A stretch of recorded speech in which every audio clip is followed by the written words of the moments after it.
Bismillahirrahmanirrahim. Good evening, everyone, and welcome to the Ismaili Centre, Toronto. We're so happy to have you here today on this beautiful summer day, and we hope you enjoyed tonight's program. My name is Kareem Wadwani, and I lead events here at the Ismaili Centre, Toronto as a member of the Ismaili Council for Ontario. I'll be your Master of Ceremonies today.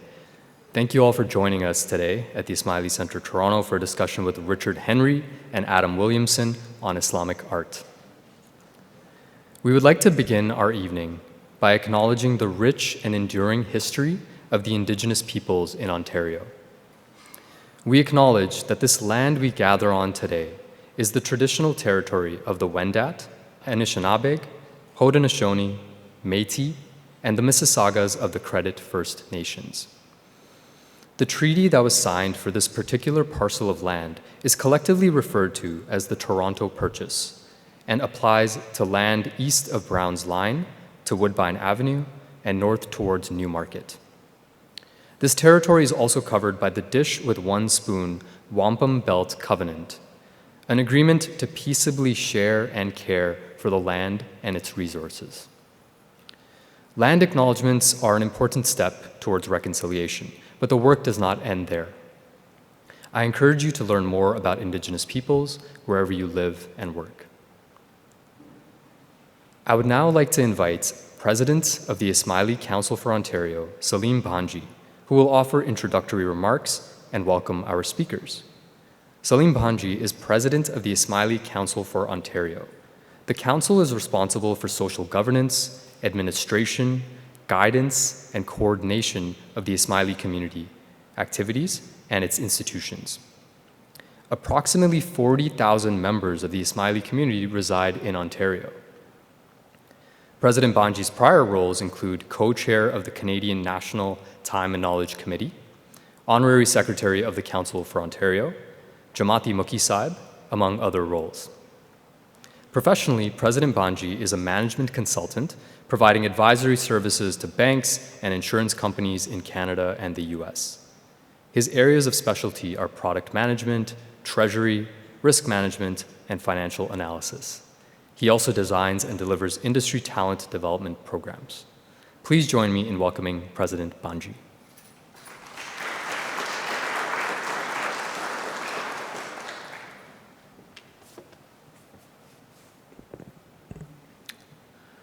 Bismillahirrahmanirrahim. Yali Madad, Assalamu alaikum, and good evening. You know, when I walked here, it's been a long time that we haven't done in-person programming. And I could really feel the goosebumps as I was coming in here. I don't know how you were feeling coming into this, but it's really incredible to see so many of you today. And thank you so much for coming really on a Saturday evening in the summer. And hopefully we've got a great program for you this evening. It's really my pleasure to welcome you all to the Ismaili Centre, Toronto. So first, a little bit about the Ismaili Centres. This center is one of 6 such centers around the world. Forged in a common spirit, each center is unique. The architecture is rooted in the rich tapestries of Muslim heritage and tradition, and their design is intended to reflect a mood of humility, forward outlook, friendship, and dialogue. As bridges of friendship and understanding, they serve to enhance relationships amongst diverse people, communities, government, and civil society. The spaces include areas for social and cultural interaction, as well as spiritual contemplation. The center's focus on broadening intellectual horizon, strengthening pluralism, and supporting dialogue on issues facing humanity. In this spirit of the center's aspirations, we are honored this evening to have with us UK-based artists Richard Henry and Adam Williamson. Adam and Richard, as well as Stephanie, have traveled the world researching and learning from master craftsmen. Tonight, they will share their stories and explain the process behind dazzling traditional applications from wood carving in Malaysia to ceramics in Morocco. Islamic art is an important aspect to Muslims around the world. Its strong aesthetic appeal transcends time and space, as well as differences in language and culture. For those of us who visited the beautiful Aga Khan Museum right across the Ismaili Centre, the richness of Islamic art and Muslim culture through 1400 plus years has been so vividly experienced.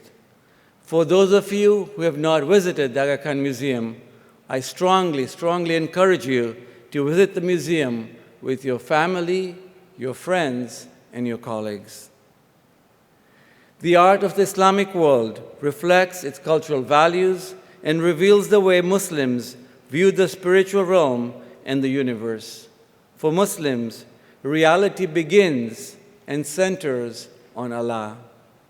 Allah is at the heart of worship and aspirations for Muslims, and that is the focus of their lives.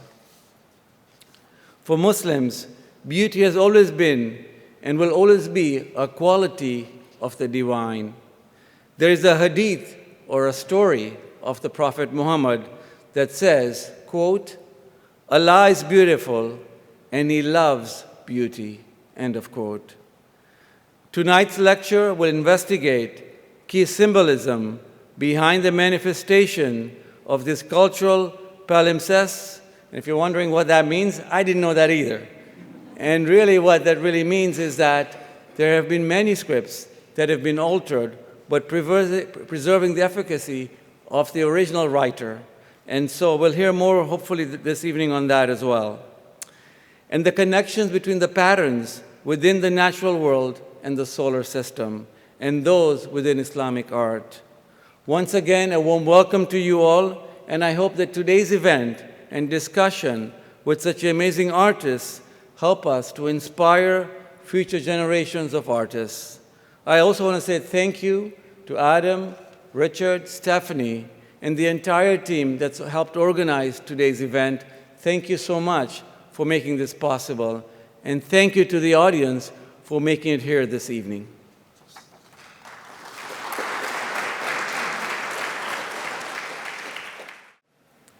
Thank you so much, President Salim Banji, for those inspiring comments on the ethos and vision of the Ismaili Centre and for setting the stage for Adam and Richard's talk this evening. Before I welcome Adam and Richard to begin their presentation, I want to tell you a little bit more about them. Adam Williamson and Richard Henry founded the Art of Islamic Pattern back in 2008. Richard and Adam have given workshops, presentations, and public lectures at many of the leading cultural and educational institutions around the world, including the British Museum, the Prince's School of Traditional Arts, Cambridge University, Pardis University Isfahan, and Zaytuna College, Berkeley, USA. Adam Williamson is a skilled stone and wood carver and practicing artist, specializing in biomorphic art, also known as arabesque or Islami. Adam has traveled to study and work with many artists and craftsmen around the world, including Keith Critchlow and Nurheza Nurdin. He was the subject of a documentary when he traveled to Malaysia and Indonesia, looking at wood carving and biomorphic art in that area. Richard Henry is an artist and teacher with particular interest in the contemplative aspects of pattern. He has a background in philosophy and cognitive psychology and studied for 2 years under Keith Critchlow, one of the world's leading authorities on the geometry of Islamic patterns. Richard has subsequently lectured widely on this subject and has devised and taught a number of practical courses on the geometry of Islamic patterns for the British Museum in London's World Art and Artifacts program. He has undertaken field studies in Egypt, Morocco, Syria, Turkey, and Iran. Also joining Adam and Richard for a series of workshops here at the center is the talented Stephanie Ellis, who is an international artist, mentor, author, and leading specialist in geometric and biomorphic patterns. Through her workshops and retreats, she engages with global communities, offering wellness through the creative process with a focus on sacred geometry, tradition, and ritual. We're very happy to have Adam, Richard, and Stephanie here today, and together they've led workshops at the Ismaili Centre over the last few days. These workshops brought almost 100 students learning about arabesque, geometric patterns, and plaster carvings. These students have joined us from all over. I met folks from Los Angeles, Texas, Kansas, and even a remote region called Vancouver. I personally have learned a lot, including at Stephanie's Sacred Geometry workshop earlier today, and made sure to bring my pocket square with botte on it. You'll find out more about that. It is now my pleasure to invite Adam Williamson and Richard Henry to give their presentation. Thank you.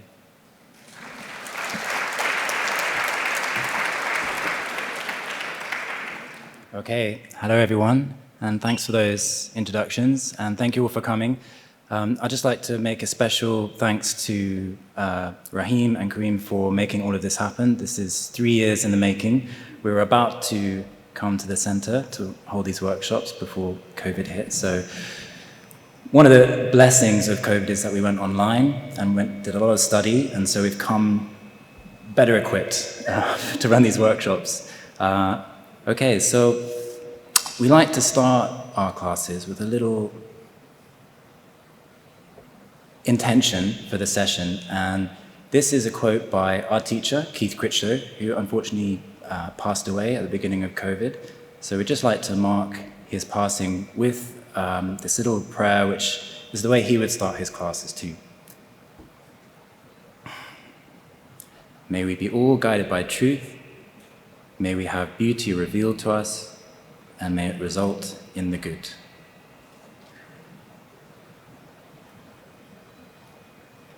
So before we get into the talk, which Richard's going to start, I'm just going to give a little background to what we do, a visual background, because we had an amazing introduction. If there's anything left to introduce, I'll do that with pictures.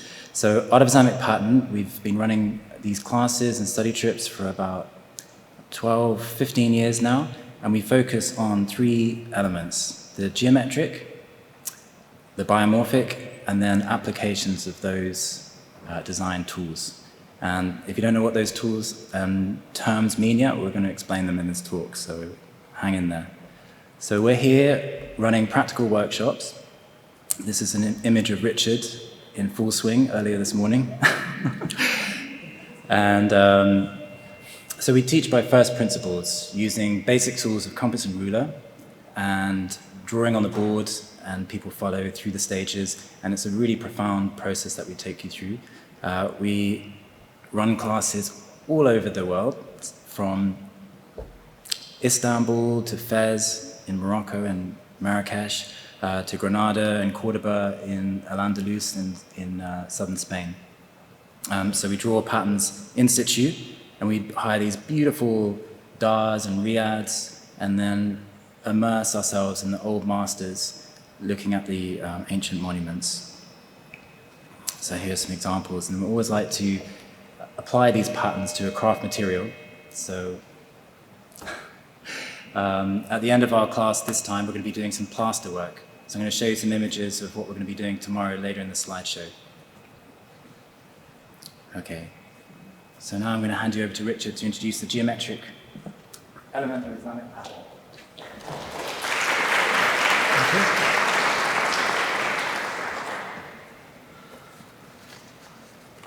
Hello everyone, delighted to be here, and thanks again to everyone for, well, Rahim and Karim and Salim for making this possible. I'm here I wanted to just talk about the what I refer to as the contemplative dimension of these patterns. And when we think of geometry in the modern world, it becomes associated with abstract manipulation.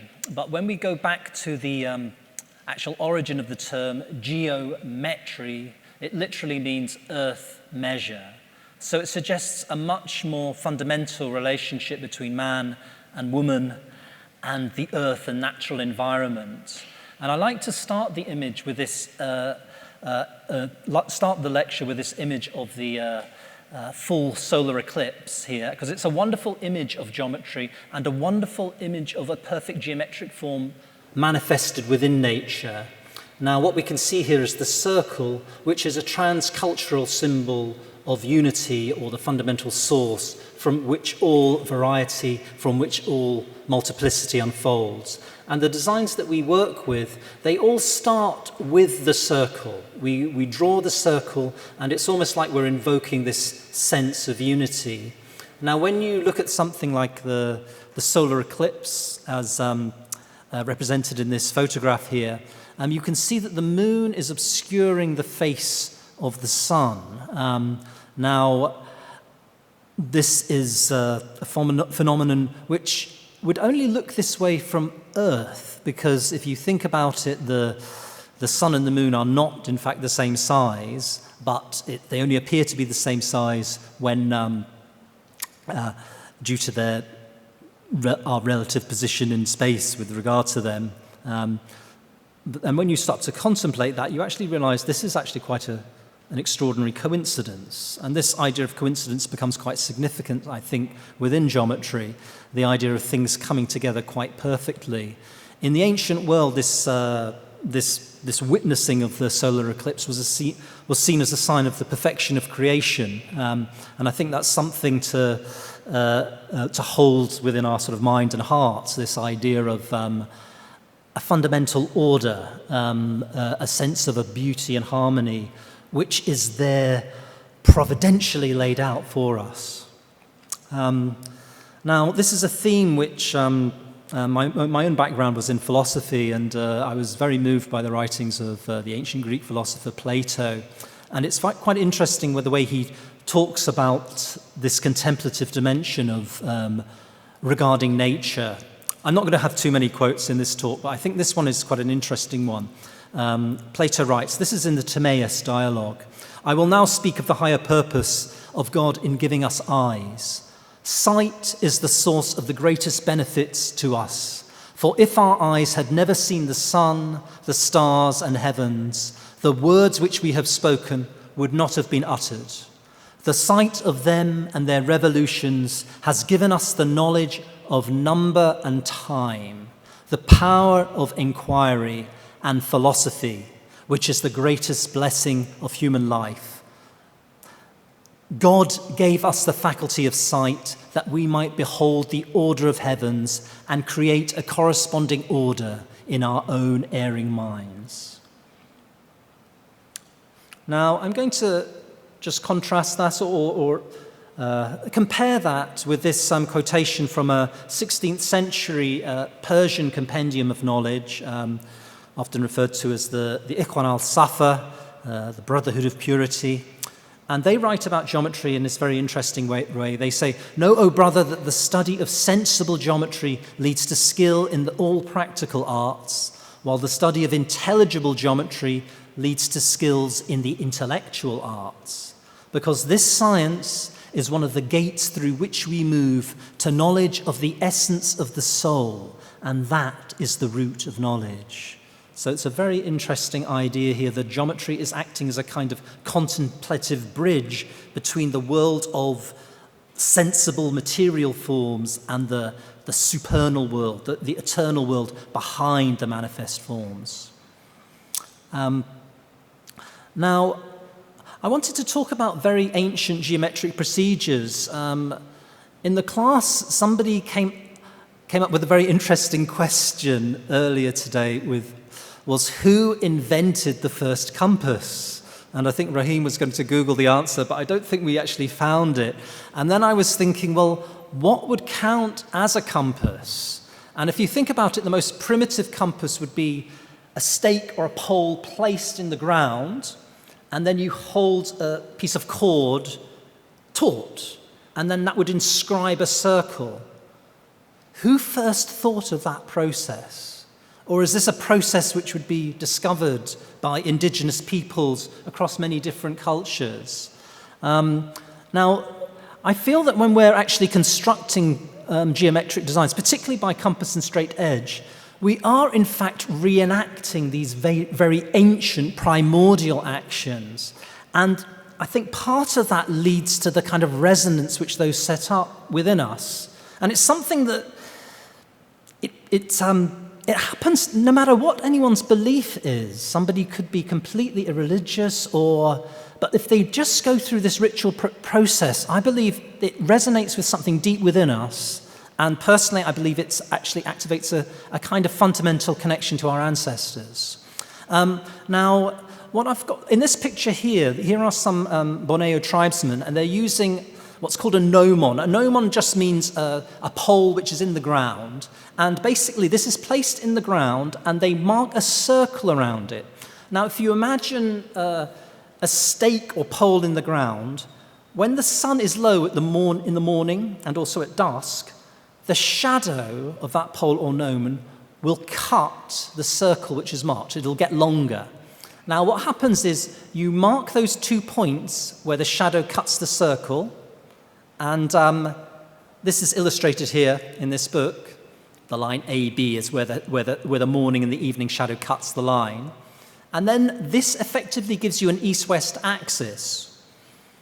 And then you would, again, with poles and the cords held taut, you would then establish the north-south axis. And this gives you a kind of, we call these two overlapping shapes, these sort of almond shapes, we call these vesicas. And this process of establishing the cardinal directions through marking out the earth in this way is sometimes referred to as the rite or ritual of orientation. Now, it's a universal ritual, and it's you find it across all cultures. The earliest descriptions of it in the West are from 0 AD in the 10 books of architecture by Vitruvius, who was a Roman architect. But there's earlier descriptions of this process within the Vedas, which are the Hindu sacred texts. Now, a great Ismaili scholar, Henri Corbin, a French philosopher, but a very important student of Ismaili philosophy and Iranian Sufism, writes about this whole process of orientation. And he writes that orientation is a primary phenomenon of our presence in the world. A human presence has the property of spatializing the world around it. So when you look at this figure of these Borneo tribesmen, they are activating a very fundamental aspect of what it is to be a human being. Yeah, so there's something quite important about this. These days we tend to do geometry, well, mostly it's done with computers, but myself and Adam, we prefer to work with first principles, and we're working with the traditional tools of compass and straight edge. And our view is those embody as kind of symbolism which connects us to these very ancient procedures of setting out buildings according to the cardinal directions. Now, this particular way of setting out a design, this procedure, is the one which will give us a fourfold layout of a design, which will be useful for a building. And if you double 4, you get 8. And this is one of the main families of symmetry. We're looking here into the vault of the Sala de los Berenfarajes at the Alhambra here. And you have this beautiful eightfold dome built with muqarnas, which are like these carved plaster stalactite forms. It's an architectural feature which is unique to Islamic art. And we've got here this wonderful figure of the 8-pointed star, the khatam, and there's a symbolism within. The number 8 has this very important symbolism on many different levels. Cross-culturally, it's seen as the 4 cardinal directions, the elements of earth, air, fire, and water with their crossed qualities, which leads into the whole art of alchemy, and also the traditional medicine, which was transmitted from the Greeks to the Christian, and then to the Muslim world, and it's also it becomes what's interesting within the Islamic tradition is these particular motifs. They become generative of patterns. So you have the 8-pointed star here within an octagonal vault, and here we have the pattern tessellated over a 2-dimensional space. This particular design is often referred to as the breath of the compassionate, in reference to the teachings of Ibn Arabi, the great Andalus spiritual scholar, who said that the world comes into being upon the breath of God, upon the breath of the compassionate. And the reason this is considered to be a breath is because you can see the khatam, the 8-pointed star, as an expansion of its complementary shape, the cross. And this is a particular motif which one sees in many different parts of the Muslim world. These are some zilij cut ceramic tiles from Marrakesh, the Palais Bahia, I believe, which is one of the places that we visit on our study trips. And here we have a lovely 8-fold design within a kind of drum motif. This one has a dual level aspect. This is a jali screen in carved stone from North India. And this 8-fold design is also the motif used within the Aga Khan Museum. So you can see it, this central 8-fold woven motif here. And this is the beautiful tile that we were shown just the other day when we were taken on a tour of the museum. And the writing around the center reads, "Generosity is the disposition of the dwellers of paradise." And again, we find this motif in this building itself, the floor pattern beneath our feet here, a lovely 8-fold design. And then this beautiful dome. This is from the anteroom to the prayer room in this building here. We're looking up, and you've got this lovely 8-fold pattern. There's another view of the same pattern. Looking up into the dome there. And these particular domes, this oculus, this opening, this geometric opening, is something that we find very beautiful examples of, particularly in Iran. This is a photo that I took of from the bazaar in Kashan in northern Iran on my first visit there. And you've got a lovely, if you look at the opening on the left there, that's a dodecagon, a 12-sided polygon, and then there's an 8-fold opening on the right, the octagon. And these merge together through this complex transition through 3-dimensional space. Here's a close-up of that same, so that's the light casting onto the interior of that dome. And you can see that it's got this beautiful sort of lozenge pattern. So as the light comes into the space, it's refracted and the geometry is expressed there. But also you can see that the material has I don't know if you can see, but it combines unglazed brick with glazed brick. So as it comes down into the interior, the light is both reflected and absorbed by the material. So you get this wonderful play of light and sense of texture.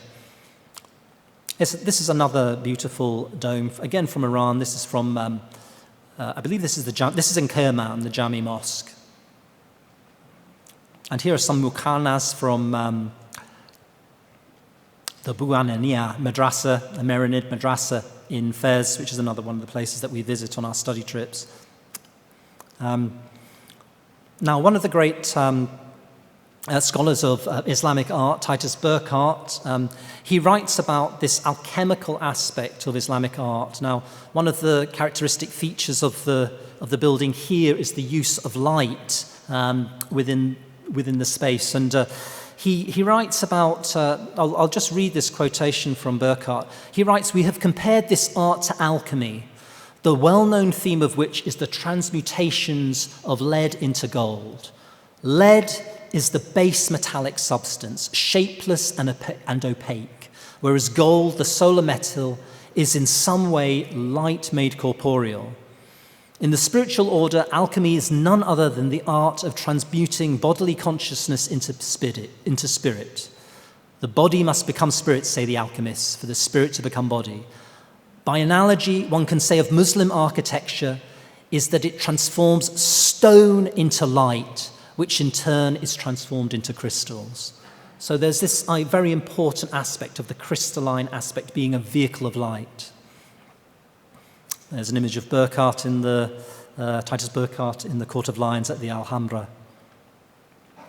Now, as I was saying, the tools that we work with, we like to work with first principles, the compass and straight edge here, a beautiful example from the Museum of Islamic Art in Doha here, a 19th century compass, or more accurately, a set of dividers.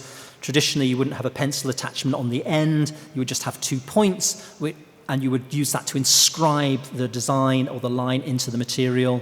This is steel and gold. It's got lovely biomorphic vegetal pattern on here.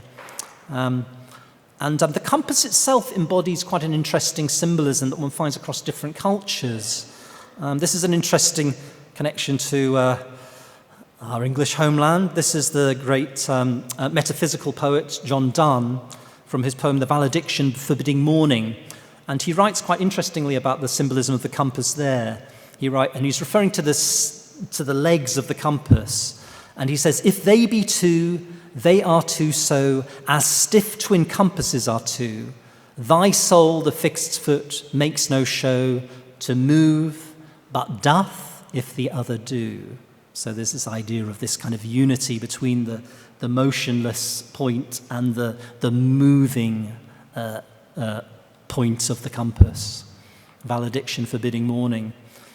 Now, this idea of the compass, the action of the compass having one point which is fixed onto the ground and stays fixed, and it's symbolic. I think this connection of this motionless point, it has this very profound movement of moving on its axis, is reflected also in the dance of the dervish, where one leg is staying fixed on one point and the other leg is moving around in the dance. And the idea here is that the leg which stays in the center symbolizes the central axis, the heavenly axis, which integrates all exteriority, and the moving leg symbolizes all of multiplicity, which is drawn back to the center.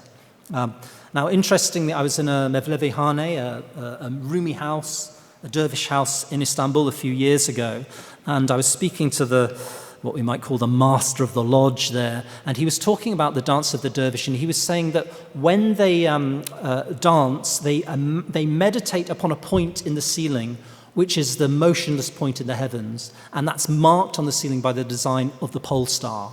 So it's this motionless point in the heavens around which traditionally one would navigate.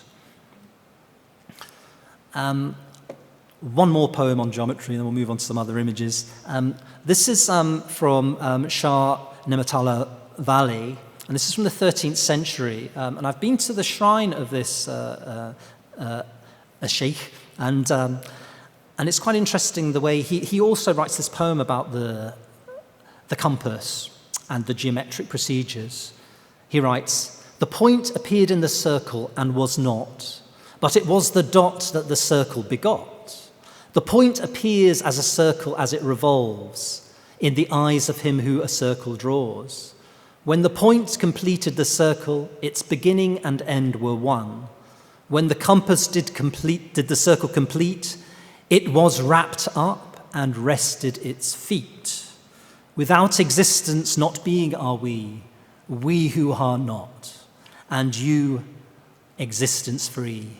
I said the whole world was his dream, then I saw his dream was he." This is the shrine of that poet, which I visited in. This is in Mahan in southern Iran, southeastern Iran. The dome was being restored at the time. Now, these are some tiles from Central Asia, Uzbekistan, or possibly a little bit further west, but there's east. And it has this design here. This particular design here is sometimes referred to as the creation diagram or the seed of life. And it's the most natural design which unfolds from the motion of the compass. If you do not change the compass radius, this particular pattern unfolds. And we find it across many, many different cultures. Within Islamic patterns, it's usually hidden under the design, which is why this is an interesting tile, because it shows it making a particular mosaic pattern. But this pattern, as I say, it's usually hidden beneath the designs, but often you can see it close up when you focus in on patterns here. So this is a 12-fold design from the elevation of the Ben Yusuf Madrasa in Marrakesh. And what's nice about this is you can see the marks of the compass point there and the actual needle of the divider as it's extended, and you can see these lines tangenting together, and you can see that deeper puncture mark. So these give you an insight into the way the particular design has been laid out with a compass and straight edge or a divider and straight edge. And these methods are the ones that we love to use in our classes, but they're usually hidden. And I don't know if you can see here, this is a photo that I took just outside of Fez. It's a sort of craft atelier, and in the right hand of the craftsman there's this Moroccan craftsman just using a compass, quite a primitive compass, to just mark out this beautiful ceramic vase here. So it just becomes this very fluent and integrated extension of the body and the hand. And from that precision and handiwork, one can generate wonderful complex work like this zilij pattern with 48 petals from the this is actually from the Paris Mosque, which was built in the 1920s by Moroccan craftsmen who'd been brought into the country.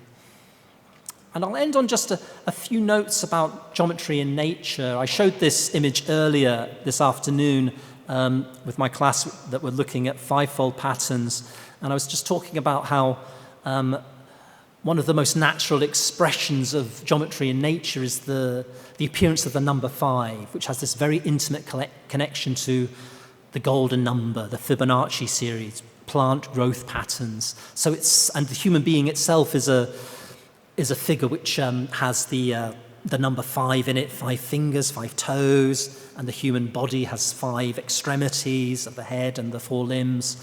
And it's there within the plant world as well. But also when we start to contemplate the heavens, you start to get these patterns occurring as well. This is from the research of John Martineau, who's a friend and colleague of ours, from a wonderful book called A Book of Coincidence. And he did these studies of planetary motions. And what you're looking at here are the mean orbits, that is the average, the orbit of the sun, of Venus and the Earth. Venus is the smaller circle there, and the Earth is the outer one with the glyph cross. He's taken the average orbits of those and then through a computer simulation has drawn a straight line between Mercury and the Earth over an 8-year period, and it generates this beautiful five-fold rosette. And the five-fold rosette or the pentagram has been a symbol of Venus since Babylonian times. And interestingly, you find this, I don't know if we can see this, this particular pattern, this five-fold rosette, incorporated into the dome of the Taj al-Mulk dome of the Jami Mosque in Isfahan. So that's from 1088 in the Christian calendar. And it's the earliest example of a geometric pattern being incorporated into the actual structure of a dome, not just painted upon it, but actually marked out within the schema, because this is created through the actual arrangement of brickwork. So it has to be, the whole schema would have had to be worked out in advance. And this is the earliest example of this having been done. And it's part of this Isfahani folklore that it was none other than the great poet and mathematician Omar Khayyam who oversaw the construction of this dome. So I think that these sort of contemplative aspects were always there traditionally within the Islamic tradition, and we find these beautiful manifestations of pattern within the work, but they're there not just in a purely decorative sense, but actually take the mind into a deeper sense of contemplation of the fundamental order of nature and the cosmos. But I'm going to hand you back to Adam, who will conclude our talk here.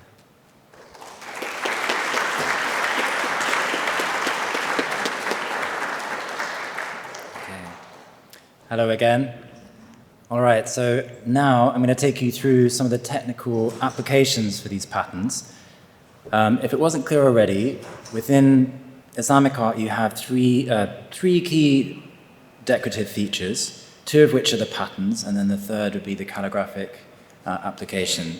So we specialize in the geometric and the biomorphic. And I've tried to include our students' work throughout this. So any images you see, paintings or drawing, these are all participants from classes online or in person. Okay, so this is an example of nature being divided up into 3, 4, 5, and 6. And I'm going to take you through a little animation of a geometric composition coming together. And in this case, it's going to be based on a square and a division of 8. So this is, don't worry, this is not how fast we draw our classes, but this just gives you a sense of how we start.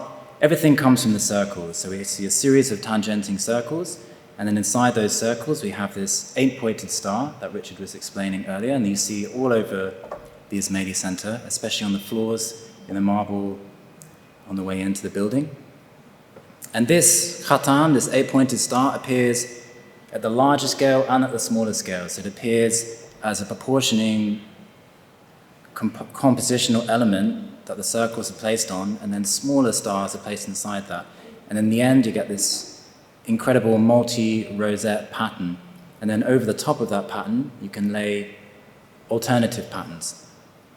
And these are all from the Mexar, which is the entrance to the Alhambra Palace, which is this beautiful citadel in Granada in the south of Spain, in Al-Andalus, something that we visit on our study trips. And this just goes on and on and on. You can create more and more patterns using this subgrid of this initial rosette. And I'm just going to skip now to an example of all of those rosettes placed together. And this is by a student of ours called Ari, who's based on the West Coast. And I'm going to talk again about Rumi. Richard brought up Mevlana in his explanation of the compass. So throughout all of these patterns, we have symmetry. Sometimes things might be tessellated, sometimes things might just be flipped. I've always been interested in why we're so attracted, why these patterns suddenly exemplify beauty when they're reflected. And this idea of duality that Rumi explains here is my favorite. So God turns you from one feeling to another and teaches you by means of opposites so that you have two wings to fly, not one. And it's this whole beautiful interaction, this masculine, feminine, this yin-yang form, this understanding yourself through polishing the mirror. And I think that's what we see when we interact with these patterns.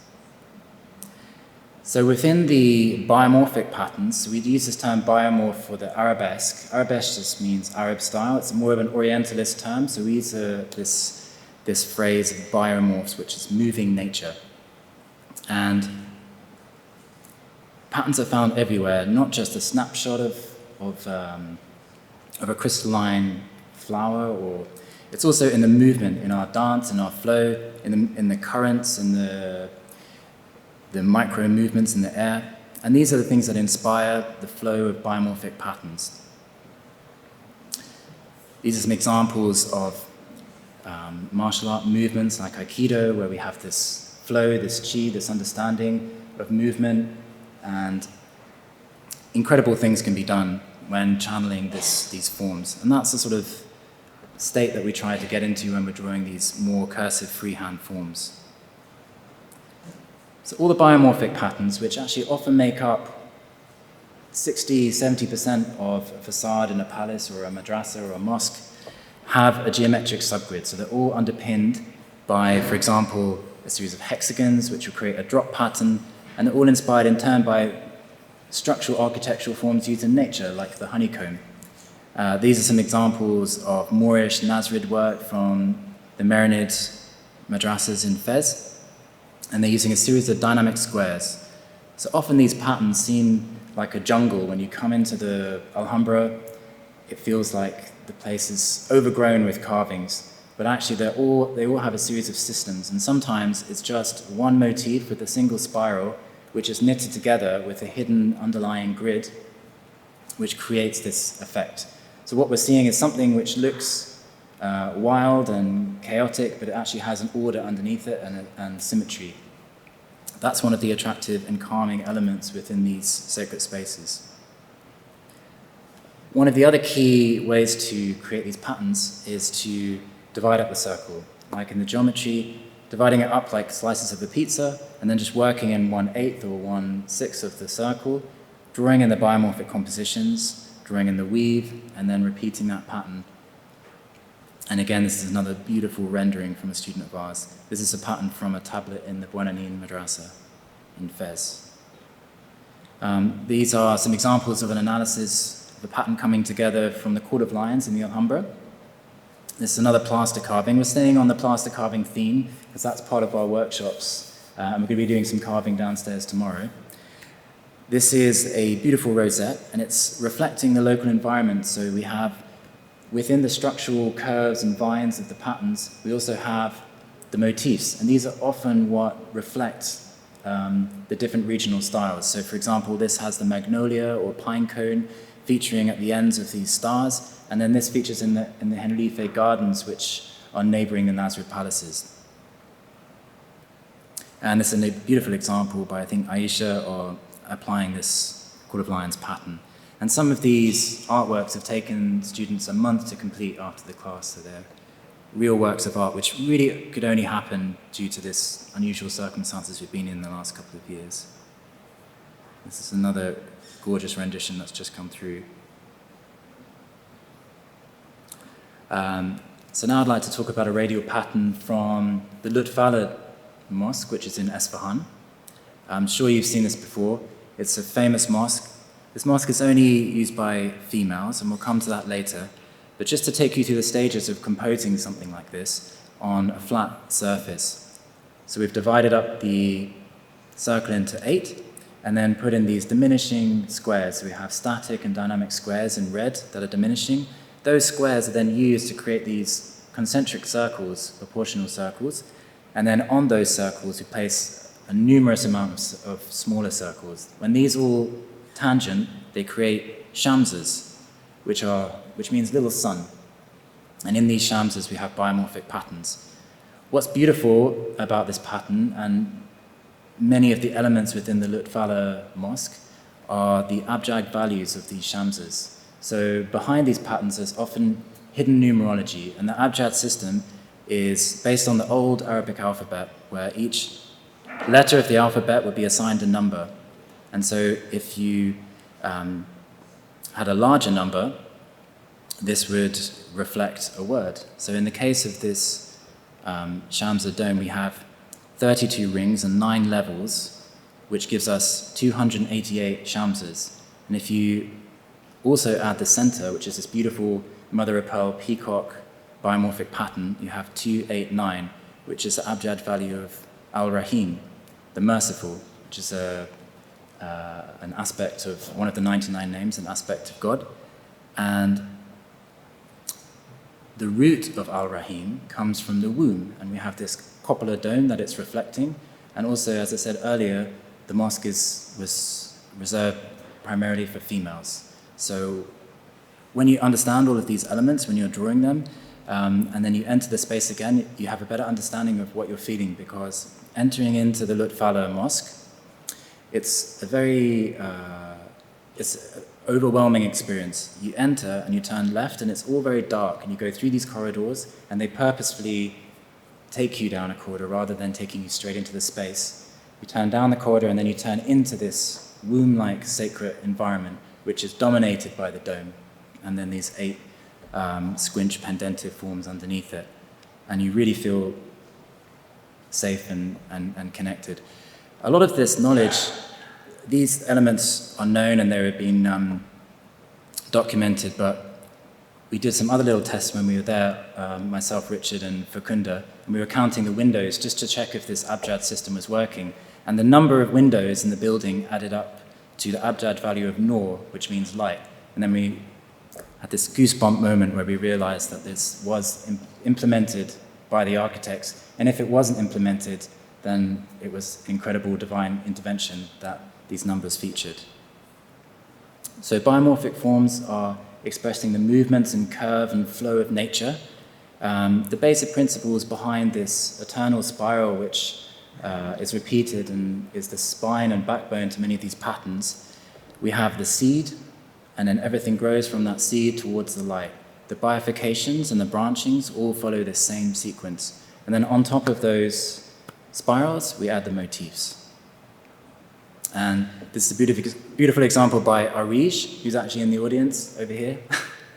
It looks like a museum piece, but it's an incredible painting. This is actually a Mamluk pattern. And you can see the spirals in here, and also this Kapala form. And the motifs are the sprouting leaves that the spirals eventually end up in. So the motifs, as we were saying earlier, are reflecting the local environment. This is one of the ways you can distinguish the different regional styles. We have here some plaster carving from Morocco and Spain, and then you can see these jasmine leaves in a plant pot right next to the plaster carving. Okay. And motifs are really important, and we could have a whole lecture just on a single motif. They all have this very adventurous stories behind them.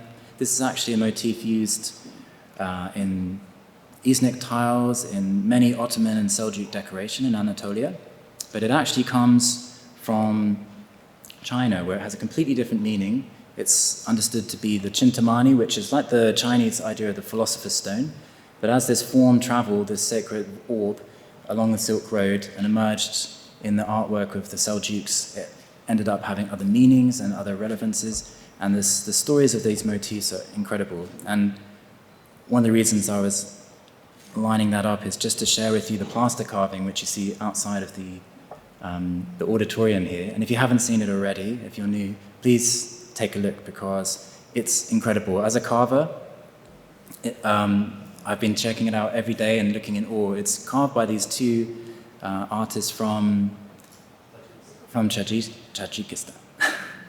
And a father and son team who carved them over a year. But these patterns, they're from Central Asia, but they actually originate in China. And you can see it in the early porcelain.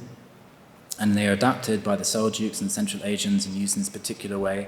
But carving something like this, with this level of precision, is, as a craftsman I can attain, is a real incredible work of art. And one of the lovely things about Islamic art is its humility. Rather than painting everything, having the artwork protruding from the walls, the talent and the exquisite elements are all produced in a humble way, which creates an environment that's relaxing and awe-inspiring. Okay, so I'm going to skip through these ones. This is actually an image from the Alhambra. One of the other beautiful occurrences you see in decoration in the plaster carving there are these calligraphic epigrams. So sometimes in motifs, you'll have words intermingled, and this is something that isn't actually spoken about in all the literature until very recently. So if you look carefully at the motifs, you can see the name of God repeating. Sometimes it's reflected, and it's very abstract, but this is something you only find in the Alhambra. Another beautiful interaction between calligraphy and biomorph are these calligraphic epigrams. And I just picked one in particular, which is baraka, which means blessings. And this is just an example of how that's intermingled. These blessings are intermingled with the plaster work and the patterns.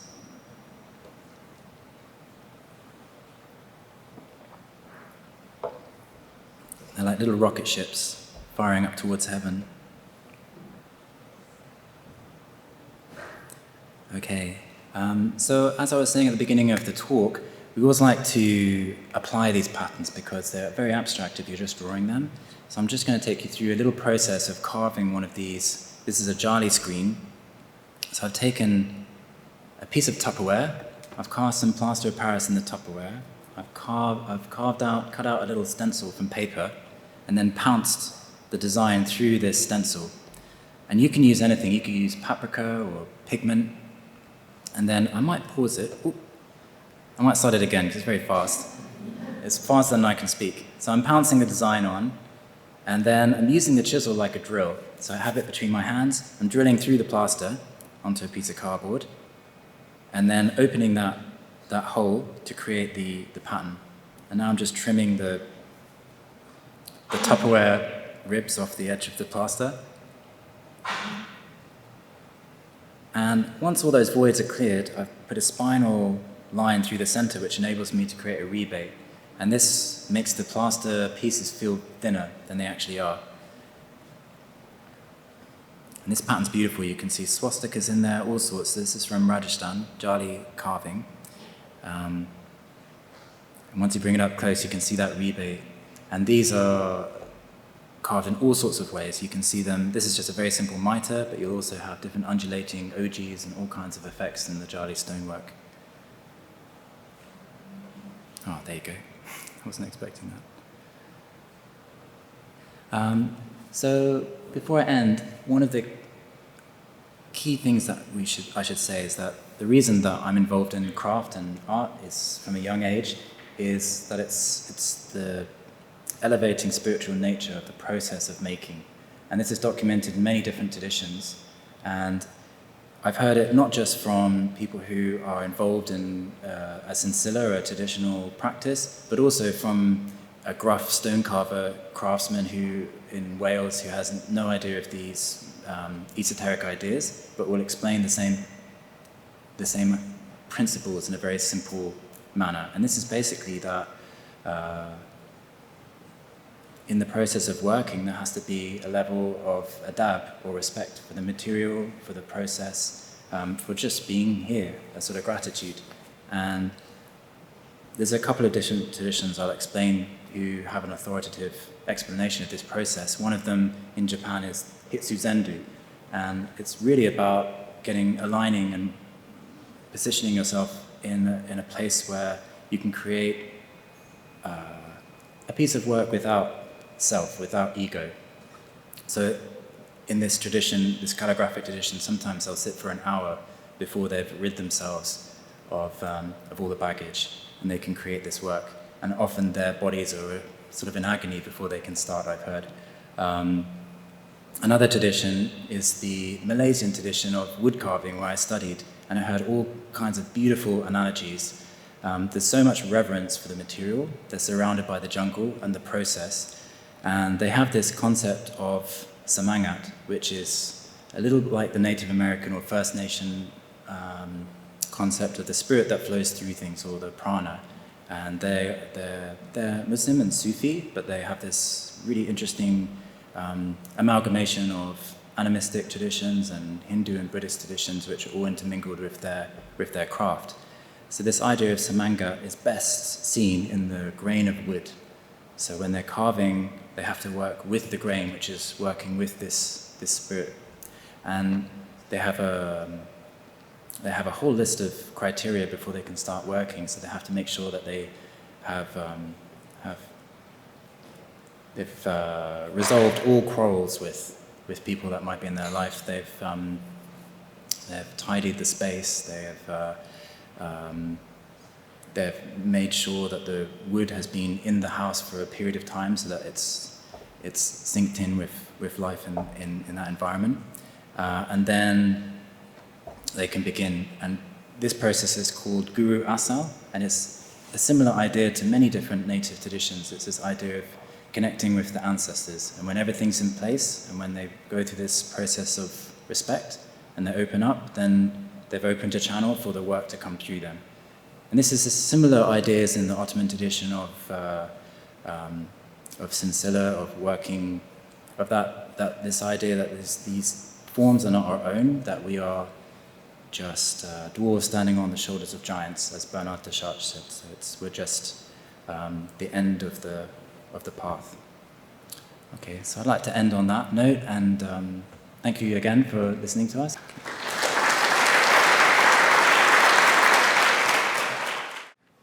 Thank you so much, Adam and Richard. That was truly inspiring, and I think it helped to reveal to us the deeper mysteries of geometry and patterns and their primordial connection to being human. Thank you so much. Another round of applause, please, for Adam and Richard.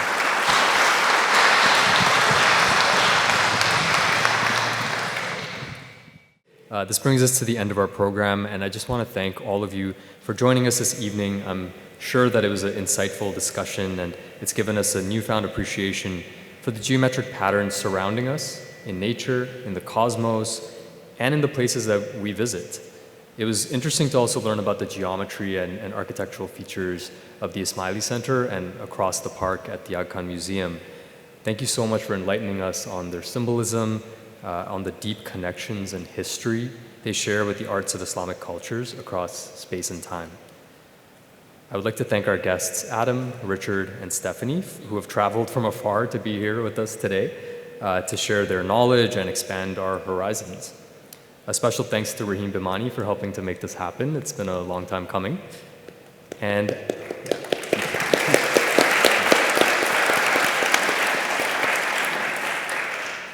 I'd also like to thank all the volunteers and staff members who make events like this possible. You know, they work behind the scenes in the planning and implementation of events, and we convey a sincere and heartfelt thank you to you all. Thank you.